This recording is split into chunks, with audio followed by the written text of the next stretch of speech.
eu sou a favor da vacina, muitos me questionam por causa disso, mas eu sou super a favor da vacina.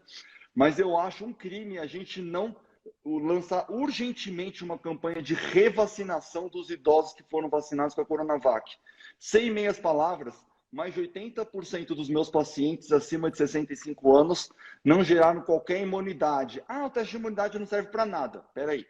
Primeiro que esse teste de imunidade, um teste parecido com esse, foi usado inclusive para avaliar como um indicativo indireto de eficácia nos estudos. Então não faz sentido agora não servir para nada. Segundo que o tipo de vacina que é a Coronavac do vírus atenuado é exatamente para gerar o anticorpo. Então, se nem um anticorpo ele gerou, imagina o resto, tá? As outras não, as outras poderiam. Então, o que eu venho trazer aqui é o seguinte: a gente tem que deixar a política de lado. Nós merecemos um pedido de desculpas público pela mentira que foi falada sobre o 100% de eficácia contra casos graves e morte. E devemos sim revacinar os idosos, porque o risco é muito maior dos idosos sofrerem com a nova onda Delta do que os jovens. Então, infelizmente, se a gente tiver que optar, eu revacinaria os idosos com outra vacina e nada de terceira dose. Porque se duas não geraram nada, eu duvido que uma terceira gere, tá? A gente teria que revacinar com outra marca. Já existem vários estudos com a vacinação cruzada, mostrando até melhor resposta. Então, eu acho que isso é mais urgente que tudo. Eu lanço aqui e eu também aproveito para solicitar os dados também dessa pesquisa que gerou aprovação pela Anvisa. Eu gostaria muito de ver esses dados. Por que esses dados não são apresentados, os dados cruz, tá? Vem aqui um pouco a minha revolta, porque... Quais dados? Os dados da Coronavac? Os estudos da Coronavac, que, aliás, não foram publicados até hoje, né? Nem preprint a fase 3 do início. Então, assim, todos os dados nós não temos. Então, assim, como foi aprovado pela Anvisa, quais dados, aparentemente, tá? Eu não estou falando, sumiram com uma parte dos pacientes, fizeram uma coisa meio pós-hoc, eles pegaram e fizeram os dados do jeito que queriam e levaram lá para aprovação.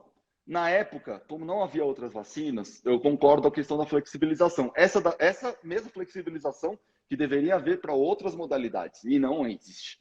Então, essa disparidade no tratamento das diversas modalidades eu questiono. Mas eu acho que é hora a gente estar num silêncio ensurdecedor sobre esse problema. Então, está na hora da gente aprender e melhorar. Então, deixa a política de lado, deixa a vaidade de lado. Eu acho que alguns dos pesquisadores do Butantan deveriam falar, olha, realmente existe alguma falha, reproduz menos anticorpos, vamos tentar aprimorar, vamos. Eu acho que é o momento da gente assumir humildade, tá? E ter honestidade intelectual para isso. Em relação ao nosso estudo, foi muito interessante. Peraí, deixa eu te fazer uma pergunta antes. E você vê indícios dessa humildade? Ainda não. Mas eu sou um otimista. Eu sou um otimista, ingênuo otimista, mas jamais assim. Chega um ponto, Leda, que as pessoas não voltam atrás. Elas vão numa narrativa que elas não voltam atrás, elas não admitem. E normalmente é o mesmo perfil que não volta.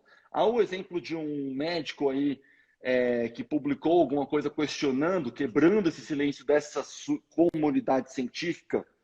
E ele levou pau. Em 5 minutos ele tirou o post dele, pediu desculpas dizendo que não era aquilo que ele quis dizer. Ou seja, ele por ousar romper um silêncio completamente desonesto, ele levou uma porrada gigantesca. Então, a gente vê por aí que existe um silenciamento, e isso é tudo menos ciência, tá? Isso é tudo menos ciência. Ciência é exatamente o oposto ao que nós temos escutado. Eu vou te contar uma coisa que aconteceu hoje que me deixou um pouco chateado. Um grande veículo nacional, após uma análise, eles confessaram, eu tenho isso aqui, falaram assim, realmente todas as aprovações, a qualidade do estudo, tudo isso procede. Mas porque 1/3 dos posts são com bolsonaristas, nós não podemos publicar. Nós não vamos deixar essa matéria de lado, tá? Ou seja, eu estou sofrendo um silenciamento da grande mídia, porque supostamente trata-se de uma pesquisa bolsonarista quando ela não tem absolutamente qualquer relação com o governo. Me diz uma coisa, um jornal ou uma rede de TV? Uma mídia grande, que nem revista de grande circulação histórica. Revista de grande circulação nacional, ok. Historicamente. Uma outra pergunta. todo o tempo se fala que não há estudos sobre... Duas coisas chamam a minha atenção. Primeiro, que dizem que não há estudos para dar vacina em quem teve a doença de uma forma bastante grave. A outra coisa é que adolescente e criança devem tomar vacina, não tem nenhum estudo ainda. Ontem mesmo a Moderna declarou que o Moderna, não sei como é que fala o nome dela, mas acho que é Moderna mesmo, né? Pode falar Moderna. Pode falar Moderna. Ela disse que vai estudar vacina entre 6 meses e 12 anos. Ela não estudou isso ainda. Ela declarou ontem isso, a própria empresa. Então, como é que vai vacinar adolescentes? E a outra pergunta as vacinas para quem tomou Coronavac pode tomar Pfizer, AstraZeneca ou Janssen? Pode? Por mim, vou responder a última pergunta. Deve, tá? Eu já estou com mais de 25 pacientes que eu fiz um laudo para solicitar uma revacinação. Fui extremamente criticado por isso, fui chamado de sommelier de vacina. Assumo, sou sommelier de vacina quando se trata de Coronavac em idoso, sim, porque eu acho que é negligência não trazer isso à tona. O segundo ponto, em relação a outra pergunta, primeiro a gente precisa abrir espaço para o debate. A partir do momento que você leva um questionamento que saia do script, você é chamado de negacionista. Negacionista é quem nega a possibilidade de debate. A ciência ela é confrontação de hipóteses. Para os verdadeiros cientistas, a ciência, o nome ciência está sendo esquartejado e está sendo dogmatizado, tá? Então, a gente vê assim que no caso dos adolescentes e das crianças, a criança tem um risco em média 4 vezes maior de morrer de gripe e influenza do que de coronavírus, do que Covid. Então, assim, eu me questiono realmente essa real necessidade. O argumento de transmite e não transmite caiu por terra recentemente, tá? Então, assim, eu acho que a gente não pode ser cego, eu acho que você não... É muito cedo. Eu acho que tem que ter, por exemplo, que adolescentes com comorbidades talvez valham a pena, mas além de tudo isso precisa ser tudo muito honestamente colocado. Essa glamouralização, essa romantização da vacina, de novo, eu sou extremamente pró-vacina, mas essa romantização, ela traz para qualquer pessoa desconfiança.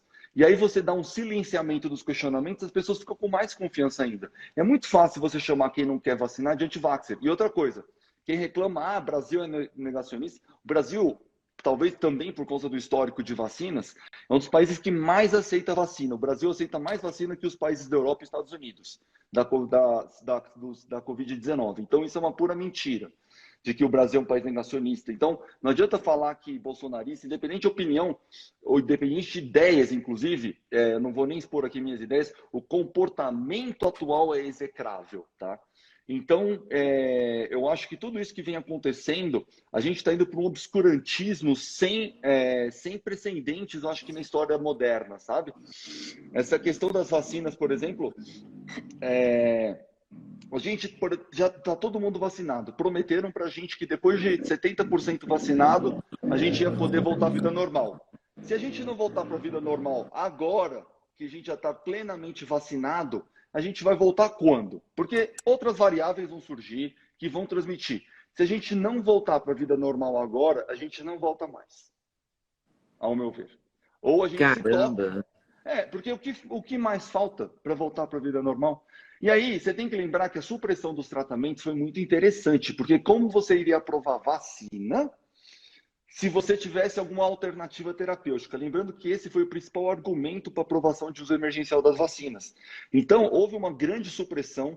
Eu sofri ameaças de diversas naturezas para eu não começar um estudo com ivermectina, que, sinceramente, tem sido considerado até pelo OMS e como um dos melhores estudos, dos estudos mais bem desenhados de ivermectina no mundo hoje. Estava o mundo inteiro esperando e a gente não consegue iniciar porque foi ameaçado de que médico bolsonarista, e isso ainda me rotularam de uma forma, vou dizer, equivocada, eu acho que não cabe aqui, eu acho que jamais deveria ter política, o cientista jamais deveria trazer, tá? Inicie estudo com medicação comprovadamente ineficaz. Então, eu já recebi ameaças de diversas naturezas, sutis e nem tão sutis assim, para não iniciar um estudo desse. É um grande cerceamento que tem a pesquisa. Não querem, tá? Gostou do corte que você acabou de ver? Vale a pena conferir com certeza, né? Então vai conferir muitos outros cortes no canal de cortes Leda Nagli. É claro que a entrevista completa você vai conferir no YouTube Leda Nagli, canal Leda Nagli do YouTube, você não pode perder de jeito nenhum. Valeu, tô te esperando, hein? Vem nessa.